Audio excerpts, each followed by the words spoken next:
¿Qué tal? Muy buenas noches, sean una vez más bienvenidos a su programa Criterios, en el que en esta ocasión nosotros estaremos dialogando sobre el COVID. Pero ¿por qué es importante dialogarlo? ¿Por qué es importante seguir conversando de esto? Porque nosotros necesitamos saber si desde el principio la administración actual tomó las medidas necesarias, tomó las medidas a tiempo, y qué es lo que se ha venido haciendo respecto a la vacunación. ¿Por qué es que nosotros percibimos que la población le está perdiendo el miedo al COVID? ¿Por qué a pesar de las recomendaciones de que no hayan aglomeraciones, la gente sigue haciendo estas grandes concentraciones? Eso y más, en esta ocasión nosotros lo platicaremos con el doctor Milton Brizuela. ¿Qué tal, doctor? ¿Cómo está? Buenas noches, es un placer acompañarlo, esperando que podamos ahondar sobre este tema tan importante para la población salvadoreña. Doctor, precisamente es con lo que quiero iniciar. ¿Será que al menos durante 2020, cuando de verdad este problema se hizo bastante fuerte, el Estado tomó las medidas a tiempo y de haberlas tomado a tiempo, tomó las medidas correctas? Sí.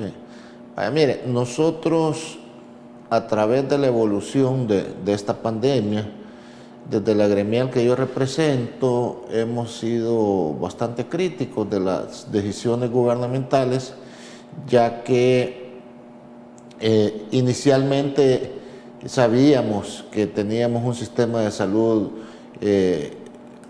carente de muchas cosas y que de tener un impacto muy fuerte del COVID iba a suceder lo que sucedió en la primera ola de contagios. Entonces nos pareció que hubo un retraso en la planificación inicial en cuanto a prepararse, expandiendo o aumentando la cantidad de camas, aumentando la capacidad de unidades de cuidados intensivos a corto plazo. Eso desgraciadamente no se hizo a tiempo, porque el gobierno enfocó su trabajo a construir el mejor hospital de Latinoamérica, como ellos lo han llamado. Se hizo un hospital temporal, que era donde estaban las instalaciones de la Feria Internacional, y eso es lo único que al final ha funcionado. Eso estuvo listo hasta ya la segunda ola de contagios. En la primera ola de contagios no se tenía esa capacidad hospitalaria y eso conllevó a que el sistema de salud se desbordara. El sistema hospitalario no fue suficiente y muchos pacientes tuvieron que ser atendidos en establecimientos de salud no hospitalarios y hubo una cantidad grande de fallecidos en ese periodo. Con las medidas no farmacológicas, que son las restrictivas, la cuarentena estricta que se puso, el cierre de las fronteras tanto terrestres como aéreas, consideramos que se tomaron en buen momento. No estuvimos de acuerdo con el tipo de aislamiento que se hizo al inicio, porque se evidenciaba que no había una planificación adecuada, ¿verdad? Muchas veces las primeras personas que llegaron al aeropuerto, a las fronteras y fueron concentradas en estos que después se llamaron hospitales, que no sabemos qué los han hecho, que eran unos albergues que se habían construido en los gobiernos anteriores, en Tecoluca y no recuerdo exactamente dónde está la otra, pero los concentraron sin importar el lugar de origen del viaje que venían, y muchas veces algunos venían de lugares donde la circulación del virus era mínima y otros venían de lugares donde la circulación del virus estaba más propagada. Entonces eso nos pareció a nosotros que no se debería de haber hecho de esa forma.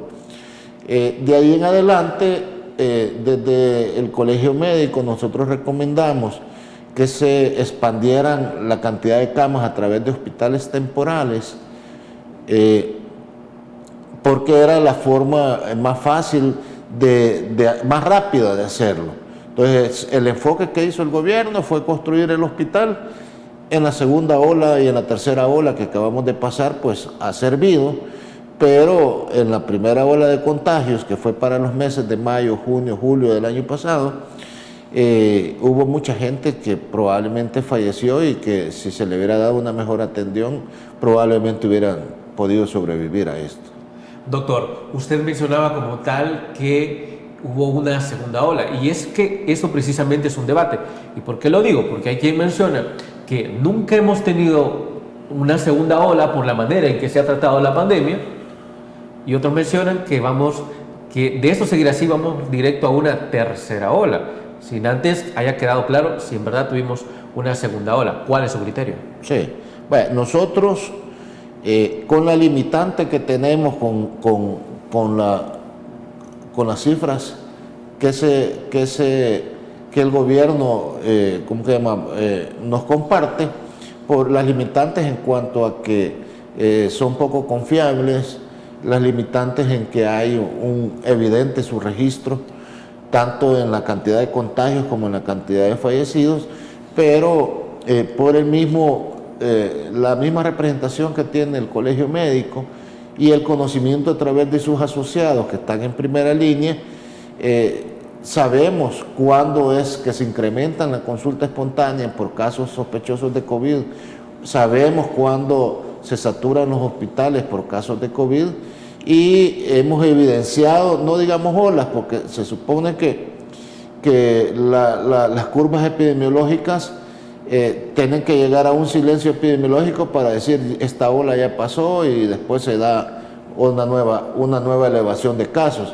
Pero la primera elevación de casos que tuvimos, que fue grande, fue en los meses de mayo, junio y julio del año pasado.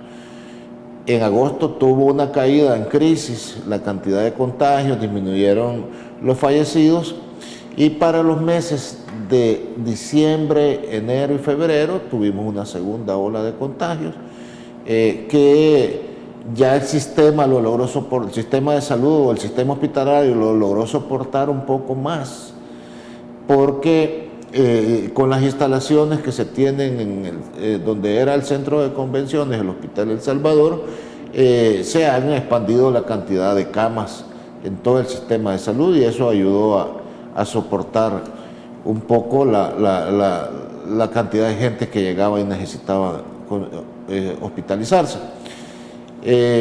Y recién ahora en el mes de octubre vamos terminando la tercera ola de contagios. Siempre nos hace difícil hacer análisis objetivos, porque nosotros, como le digo, lo evidenciamos a través de que nuestros colegas nos comparten cuando la cantidad de consulta espontánea o la cantidad de necesidad de hospitalizar personas se elevan. No tenemos esa oportunidad de llegar a las cifras oficiales de forma, digamos que transparente y que pudieran ser confiables. Actualmente nosotros tenemos los mecanismos o la prevención necesaria como para evitar una posible tercera ola. Es que la tercera ola acaba de pasar. De hecho, el gobierno lo aceptó públicamente, el ministro de Salud y el señor presidente de la República recientemente han aceptado públicamente que pasamos la tercera ola. En este mes de octubre se ha disminuido la cantidad de casos, y ahora en noviembre tenemos esa misma tendencia, pero con la limitante de que no hay confiabilidad en las cifras, también se le transmite una mala percepción, o se le transmite a la población la percepción de que esto está controlado, y eso hace que exista confianza, que la gente no cumpla con esas medidas de prevención, y por eso, como usted lo decía al inicio, vemos esas aglomeraciones en centros comerciales, en lugares como bares, discotecas, y donde la gente pensando que está vacunado y que la pandemia está controlada, flexibilizan esas medidas que se deberían de mantener todavía. Entiendo. Ahora, lo que quisiera preguntarle además es sobre qué tanta confiabilidad se le puede dar al Estado respecto a esas cifras, respecto al número de contagiados y respecto al número de fallecidos. Pero eso, luego de la pausa comercial. Ya volvemos.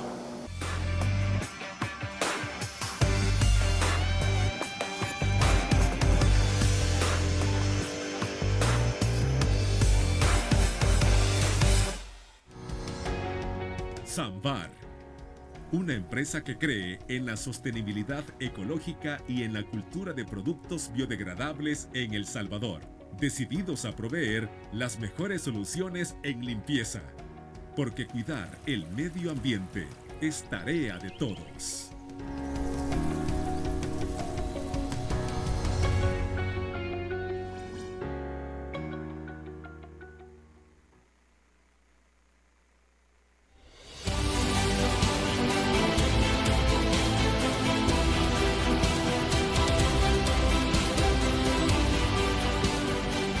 Nuestro compromiso, nuestra pasión, son algunas de las cosas que nos caracterizan como salvadoreños. Farmacia La Buena, la farmacia de todos.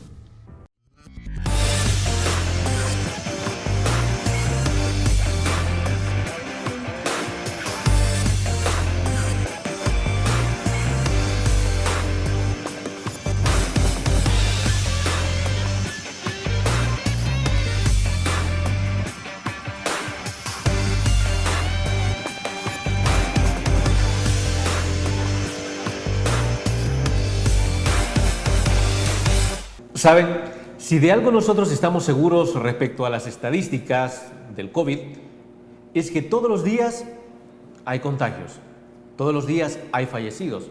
Sin embargo, es evidente que hay dos sectores de la población. Aquellos que evidentemente confían en las estadísticas y hacen sus análisis a partir de ellos, y aquellos que mencionan las estadísticas pueden no ser confiables, porque a lo mejor hay más contagios de los que uno quisiera aceptar, o hay más fallecidos de los que uno quisiera creer.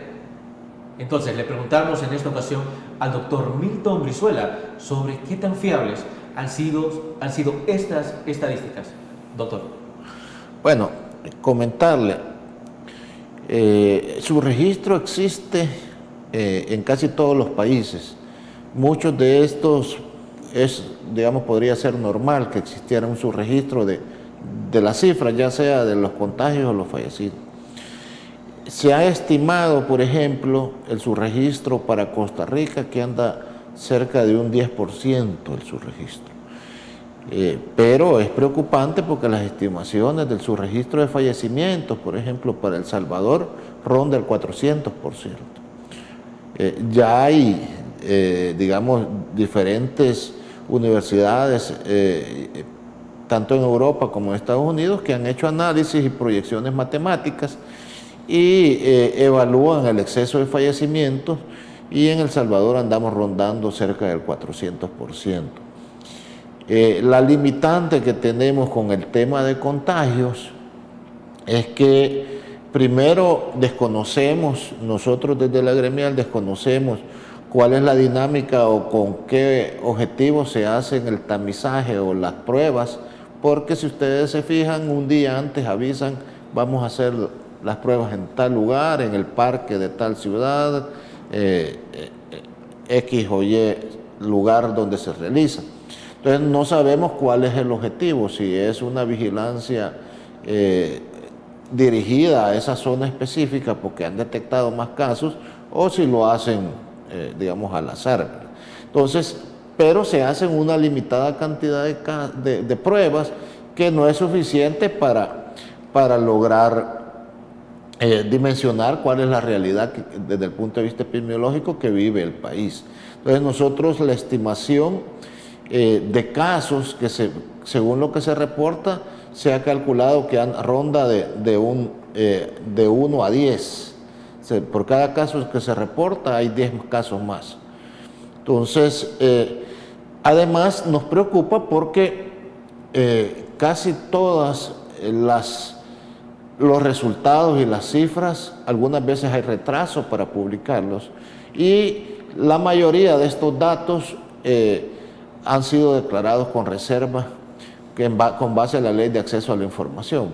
Entonces, si los datos fueran confiables y si las autoridades estuvieran siendo un ejemplo, como ellos dicen que son para otros países, de la forma en que han manejado la pandemia, quizás lo ideal sería que compartieran todas esas cifras, pues, claro, y que tuviéramos nosotros acceso a esas fuentes primarias de información como para poder verificarlas y poder tener un análisis más objetivo de la realidad. Claro, ahora para amplificar ese análisis, no sé si producción me podrá poner la tabla actual en cuanto a casos y fallecidos por COVID, para nosotros tener un mejor criterio de lo que está sucediendo. Es decir, las cifras que nos pueden presentar, según lo que estamos dialogando, son mayores de lo que nosotros podemos pensar. Es decir, hay más contagiados de los que se están presentando. Sí, por eso la estimación que tenemos nosotros es de que por cada caso que se reporta en los datos oficiales, hay 10 casos más. Y con el tema del fallecimiento, como le comentaba, la estimación que se ha hecho con base a modelos matemáticos es que hay un subregistro del exceso de fallecidos en este periodo mayor del 400%. Entonces, si nosotros, por ejemplo, usted menciona que por cada caso hay 10 más. Sí. Pero eso en cuanto a contagiados. ¿Podremos decir lo mismo en el caso de los fallecidos? No, en el caso de fallecidos, digamos, el gobierno ha reportado cerca de 3.700 casos de personas fallecidas por COVID. Estamos haciendo estimaciones que es 4 o 5 veces más eso que ha reportado.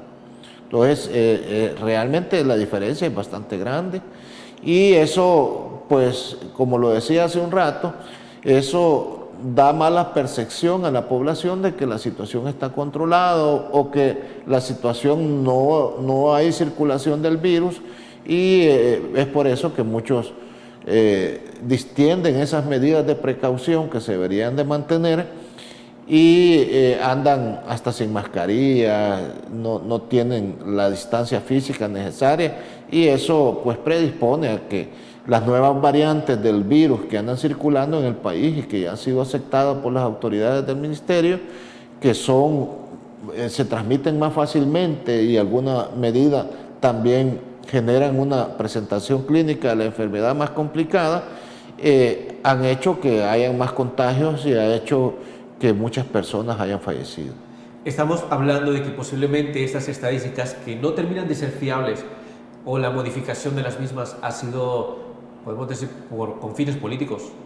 No sabemos si ha existido una manipulación de las cifras o es por deficiencias que se tengan. Podría ser las dos causas.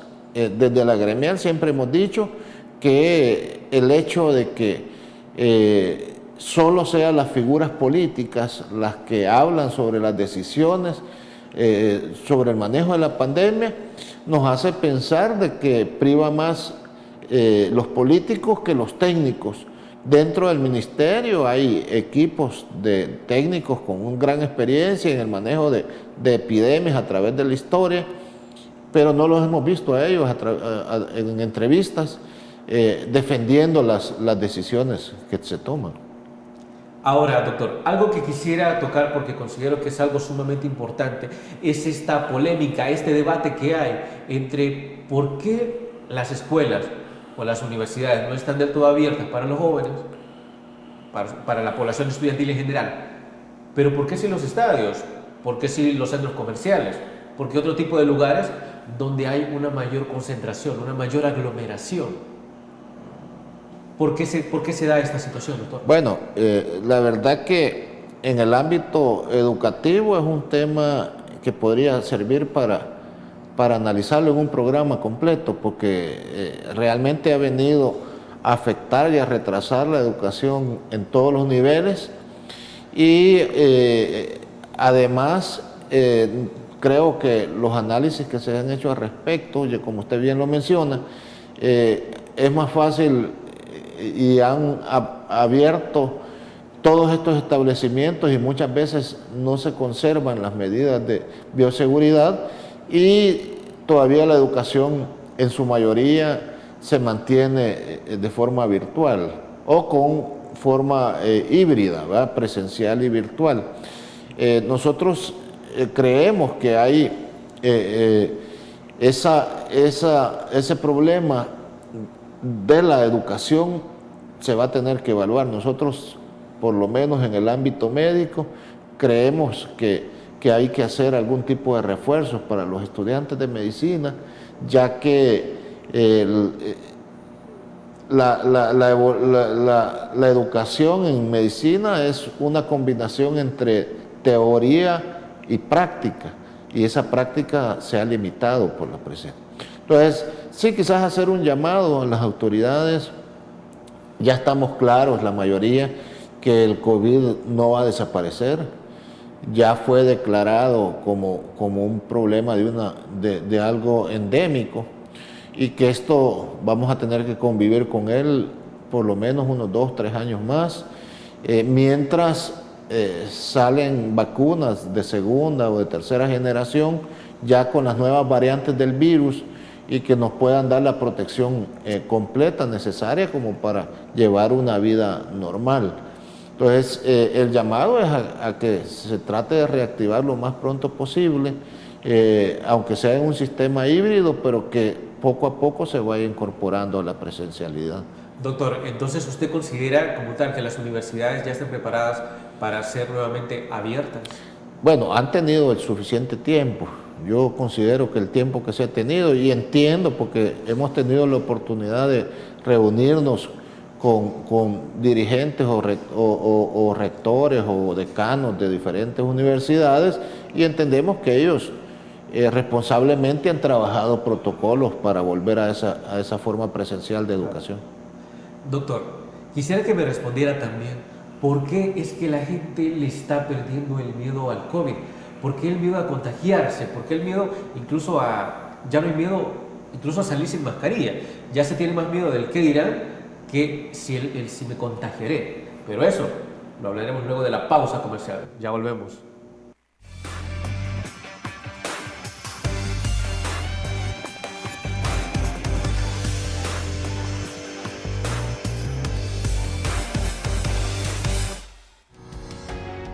Samvar, una empresa que cree en la sostenibilidad ecológica y en la cultura de productos biodegradables en El Salvador, decididos a proveer las mejores soluciones en limpieza, porque cuidar el medio ambiente es tarea de todos.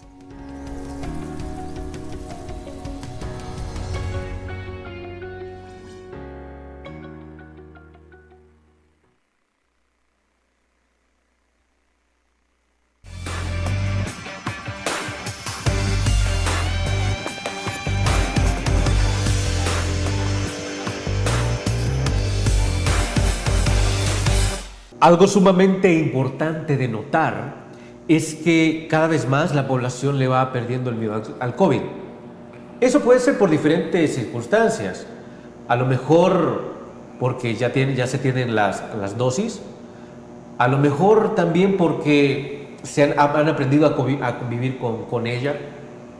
Pero realmente, ¿qué es lo que está llevando a que cada vez más los salvadoreños ya no le tengan miedo al COVID? A que incluso ya no usen las medidas de precaución. ¿Qué podemos decir al respecto, doctor? Vaya, mire, yo creo que es una combinación de diferentes factores.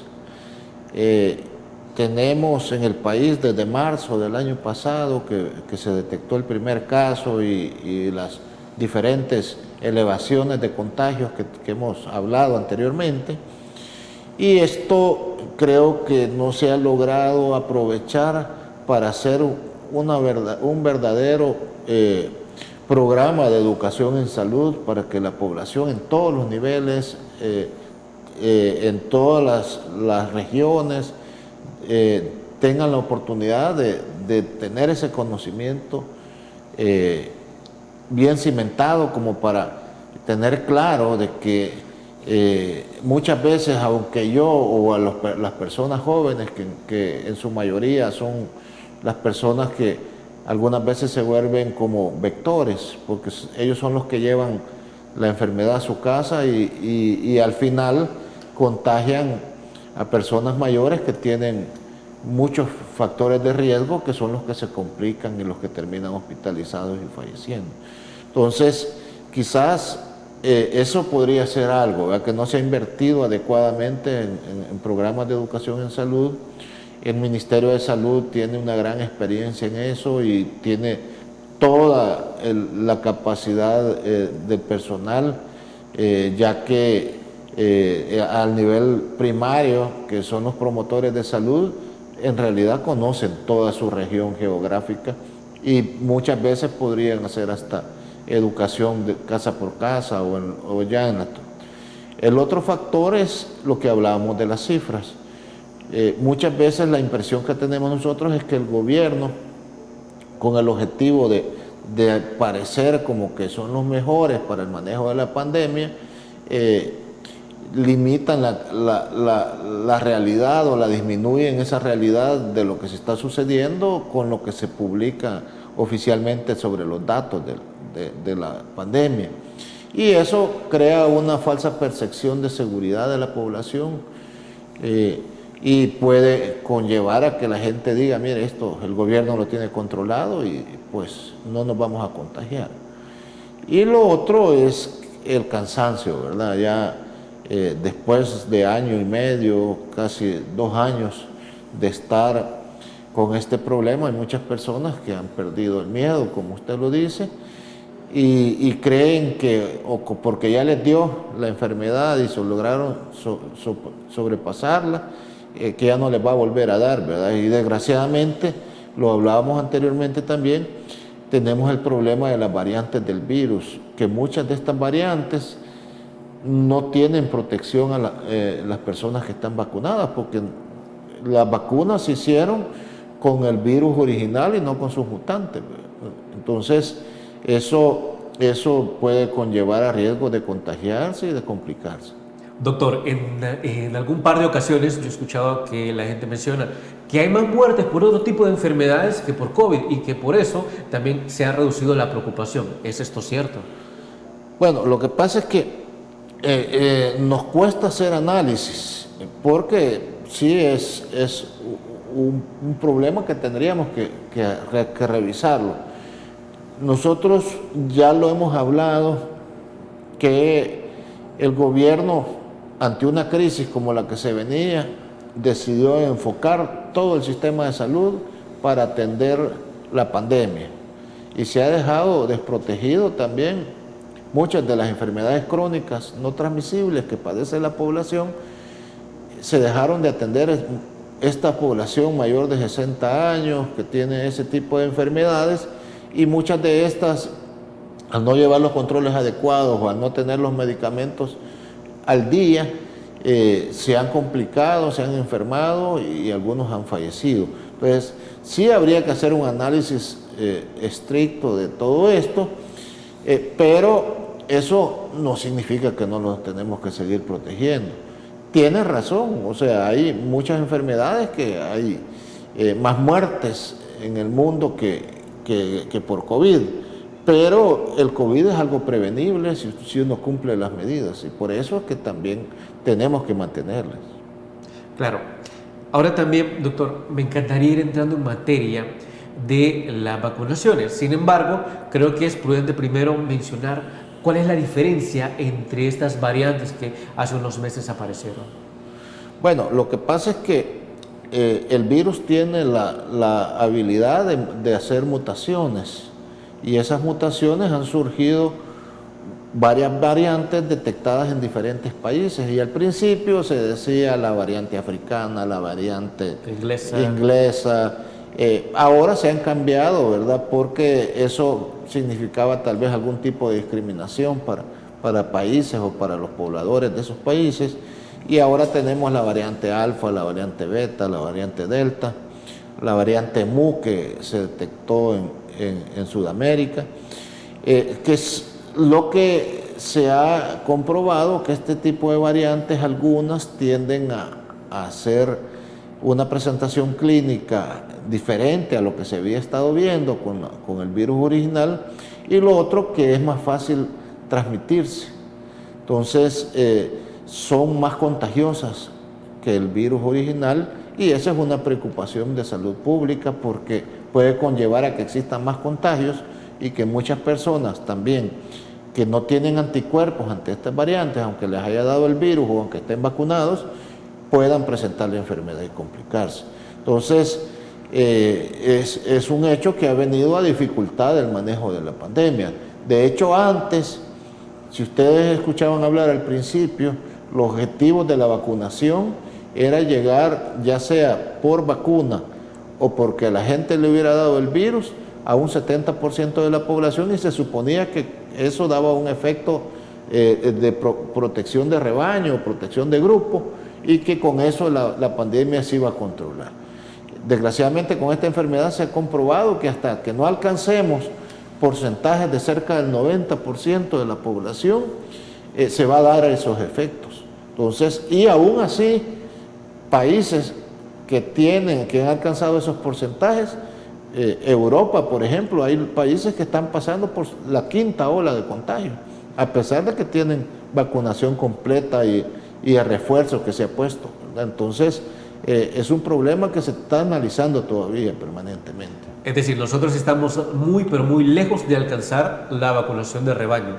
La cobertura, sí. Sí, todavía estamos un poco arriba del 70% de personas con vacunación completa, con esquema de vacunación completa. Y lo que hemos evidenciado es que ha habido un estancamiento en cuanto a las nuevas personas que deciden vacunarse. Creemos, como colegio médico, con otras asociaciones y organizaciones, hemos trabajado una campaña publicitaria incentivando la vacunación, porque es una responsabilidad de cada ciudadano el vacunarse para protegerse él y para proteger a toda su familia. Y creo que el enfoque tiene que ser un enfoque no individualista, porque las enfermedades como estas se tienen que enfrentar en grupo, ¿verdad? De forma colectiva, y todos tenemos que contribuir a que logremos controlar esta enfermedad.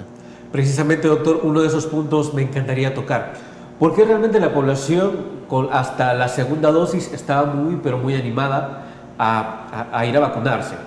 Pero cuando se decide una tercera dosis, que es la dosis denominada dosis de refuerzo, la población hemos visto que ha disminuido en su intento por irse a vacunar. No es que no haya vacunas, pero realmente la idea o la motivación ya no es la misma. Pero eso lo vamos a tocar después de una nueva pausa comercial. Ya volvemos.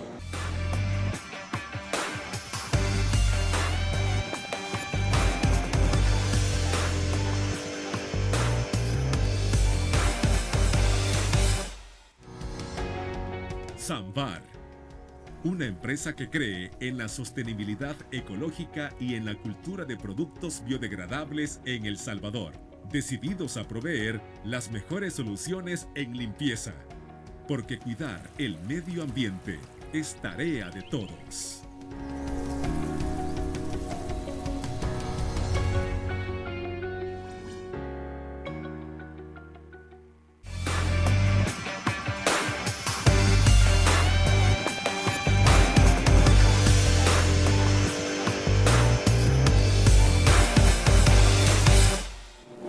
Cerrábamos el bloque anterior mencionando sobre por qué había una buena motivación para irse a poner la segunda dosis, pero por qué en esta ocasión que está aperturada la opción para tener la tercera dosis, por qué ya no hay la misma afluencia. ¿Qué es lo que está evitando que los salvadoreños nos pongamos esa tercera dosis? ¿Será que con la segunda nos sentimos lo suficientemente inmunizados? ¿Qué es lo que está pasando, doctor Milton? Nosotros, en conjunto con FUSADES, con la Universidad Francisco Gavidia, con la Fundación Mesa Yau y con COESPOR y otras organizaciones, hicimos una encuesta a nivel nacional que se pasó por el mes de septiembre aproximadamente. Todavía no se había decidido la tercera dosis o la dosis de refuerzo, pero nos daba la impresión de que se había estancado la cantidad de gente que estaba llegando a vacunarse.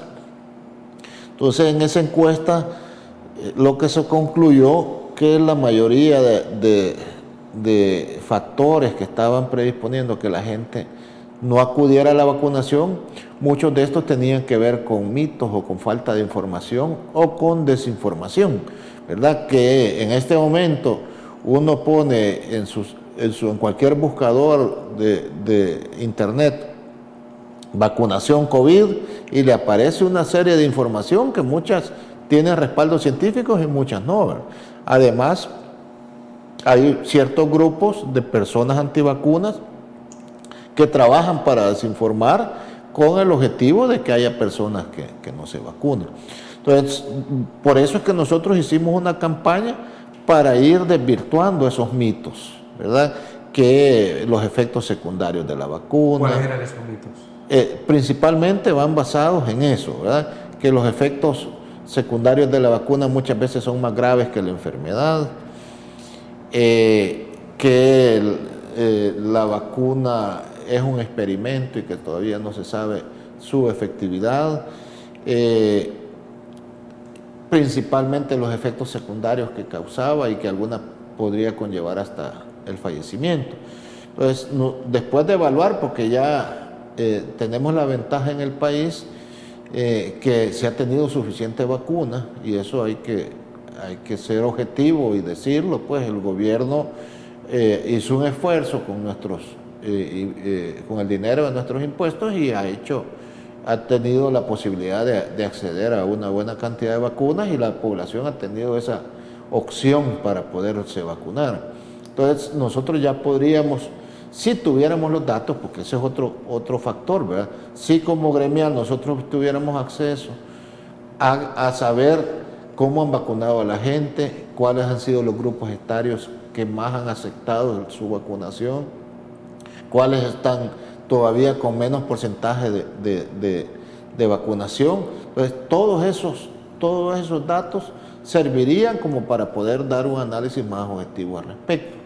Desgraciadamente no hemos tenido acceso a esas fuentes de información, y lo que podríamos decir con base a esa encuesta es que lo que ha faltado es abordar el tema siempre de educación en salud para que la población confíe y acepte el esquema de vacunación completa, que en este momento ya incluye un refuerzo. Yo creo que esa parte hay que trabajarla. Es decir, ahorita la población está conforme con la segunda dosis. Creo que muchos tienen temor a los efectos secundarios, o muchos creen que es suficiente lo que tienen y que no se van a exponer a un riesgo, ¿verdad? Y se ha comprobado, porque eso sí hay ya una recomendación de la Organización Mundial de la Salud, que algunas vacunas después de 7 meses, de 6 a 7 meses, tienden a caer la protección que brinda. La inmunidad tiende a caer. Sí, tiende a caer. Y que por eso se recomendó un refuerzo. Principalmente el refuerzo está recomendado después de 6 meses de la culminación del esquema. O sea, después de 6 meses de la segunda dosis, digamos. Entonces, no sabemos, por ejemplo, aquí, cuál es el porcentaje de vacunados que terminan hospitalizados, porque entendemos, porque conocemos de casos que muchas personas que han tenido vacunación completa han terminado hospitalizados y algunos han fallecido, pero desconocemos las estadísticas al respecto, porque todo eso se debería de tomar en análisis para saber cuándo dar ese refuerzo, y también para saber qué tipo de plataforma voy a usar, qué tipo de vacuna voy a usar para que el refuerzo sea más efectivo. Entonces, esa limitación que tenemos nosotros de acceso a esa información es algo que dificulta hacer análisis sobre las decisiones que toma el gobierno. Las personas que han muerto posteriormente a la vacunación, a las 2 dosis, eran porque ya tenían antecedentes de otro tipo de enfermedades. Por eso lo desconocemos. De hecho, nosotros en algún momento creemos que se debería de hacer un análisis independiente de cuáles son las decisiones que ha tomado el gobierno, y que esto nos pueda servir para en un futuro, porque primero Dios no suceda, pero la posibilidad de que surja después de que controlemos esta pandemia otra enfermedad que pueda dar un problema global como el que hemos tenido, siempre va a existir. Y entre más conozcamos cuáles fueron, si fueron buenas o malas las decisiones y los resultados que tuvieron, nos va a servir para prepararnos para un futuro, para otro tipo de enfermedades. Por ahí se menciona que las decisiones que hoy se están tomando no sabremos si son las correctas, sino hasta dentro de 10 años más o menos. Sí. ¿Es eso cierto? No, lo ideal sería que hiciéramos el análisis en este momento, ¿verdad? Las políticas públicas deberían de tener la posibilidad de hacer análisis objetivos y evaluar sus resultados permanentemente y en forma, digamos, temprana, pues, porque eso nos puede dar la oportunidad de girar el timón y agarrar otro rumbo, ¿verdad? Si esperamos a 10 años, muchas personas que pudieron haberse salvado de una pandemia van a terminar falleciendo. Claro. Doctor, me encantaría que continuemos hablando sobre las estadísticas de vacunación, pero esto luego de una pausa comercial. Ya volvemos.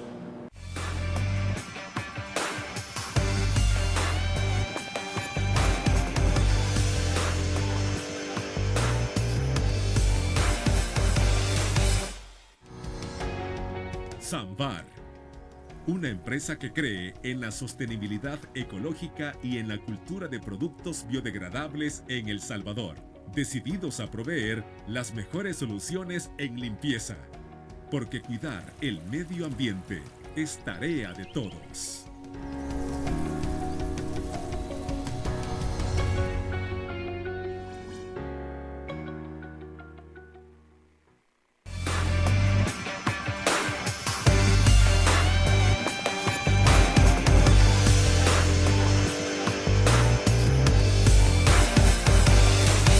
Continuamos aquí en su programa Criterios, donde ahora nos corresponde hablar precisamente de esos esquemas de vacunación y si como tal desde el principio se presentaron las mejores estadísticas. Ahora bien, algo que mucha gente ha pensado, o al menos antes se pensaba fuertemente, era que la solución era volvernos a encerrar. Hasta la fecha esa idea ha disminuido, pero hay quien la mantiene presente de que eso debería ser lo mejor. Doctor, ¿cuál es la recomendación? Bueno, todo este tipo de medidas, que son medidas de salud pública no farmacológicas, se deben de evaluar con base a los datos diarios y con base a la situación epidemiológica que presentan las diferentes comunidades. Nosotros, en alguna medida, tuvimos algún tipo de diferencias de opiniones con autoridades del Ministerio de Salud porque creemos que los confinamientos generales no es la solución completa, porque además de que vienen a complicar económicamente al país y a la población, no necesariamente vienen a resolver un problema como este. Entonces nosotros consideramos que lo mejor era los confinamientos o restricciones focalizadas a los sitios donde más había circulación del virus y hacer una vigilancia epidemiológica inteligente para perseguir los casos positivos y sus posibles nexos epidemiológicos. Entonces, entendemos que en este momento el gobierno, a pesar de que tiene todas las posibilidades, porque tiene la capacidad en los 3 órganos del Estado que los maneja el actual gobierno, de poner ese tipo de restricciones y no lo está haciendo. Hay restricciones que sí se deberían de evaluar, ¿verdad? Con el tema de la movilidad, se entiende que ahora El Salvador, por ejemplo, tiene mayor movilidad o similar a la que teníamos antes de que existiera la pandemia. Estamos en una situación casi normal, digamos. Sí. Y eso conlleva que se sigan dando estas olas de contagio, ¿verdad? Okay. Entonces, quizás el llamado para las autoridades sería que evaluara el tema de los sitios donde es más riesgoso contagiarse, transporte público, centros comerciales, los aforos a los estadios, a ese tipo de eventos, y hacer un análisis de cada situación. Okay. Doctor Milton Brizuela, ha sido un verdadero placer tenerlo aquí y haber conversado sobre ese tema tan importante. Bueno, muchas gracias y estamos a la orden. Y a nuestra audiencia también muchísimas gracias por habernos acompañado en esta noche. Y recuerden, como siempre, que el criterio más importante lo tiene usted. Que descanse.